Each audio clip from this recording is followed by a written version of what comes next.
अल्हम्दुलिल्लाहि व कफ़ा व सलामुन अलल मुरसलीन वल्हम्दुलिल्लाहि रब्बिल आलमीन। रब्बी इश्रह ली सदरी व यस्सिर ली अमरी वहलुल उक़दतम मिन लिसानी यफ़क़हू क़ौली। मेरे दोस्तों, आज अज़मत कुरान के अगले लेक्चर के साथ हाज़िर खिदमत है। आज के इस मौजू में हम कुरान का तबीयात से जो ताल्लुक़ है उसको बयान करेंगे। हम आज के लेक्चर में बताएंगे कुरान में किस तरह से तबीयात का इल्म जो है वो मौजूद है।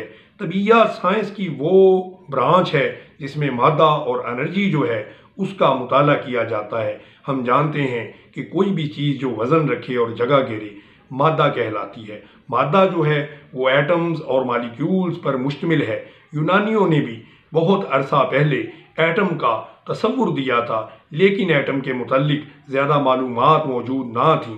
सिर्फ 100 बरस ही पीछे चले जाएं तो कोई नहीं कह सकता था कि एटम को तकसीम किया जा सकता है।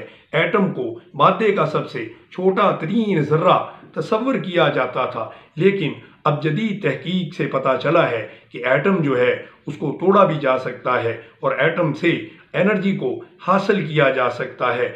ये बहुत सारे सब एटॉमिक पार्टिकल से मिलकर बना होता है। हमें हैरानगी होगी ये बात जानकर कि एटम का कुरान करीम में ज़िक्र मौजूद है। सिर्फ 1 सदी पहले ही जिन बातों के बारे में साइंस को इल्म ना था, इसको कुरान मजीद में 1400 साल पहले ही बयान किया जा चुका है।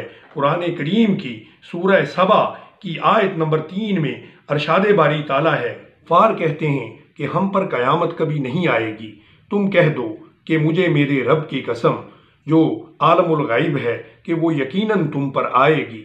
अल्लाह से एक ज़र्रे के बराबर भी चीज़ पोशीदा नहीं है, ना आसमानों में और ना ही ज़मीन में, बल्कि ज़र्रे से भी छोटी चीज़ और बड़ी चीज़ इसका इल्म इस किताब में मौजूद है।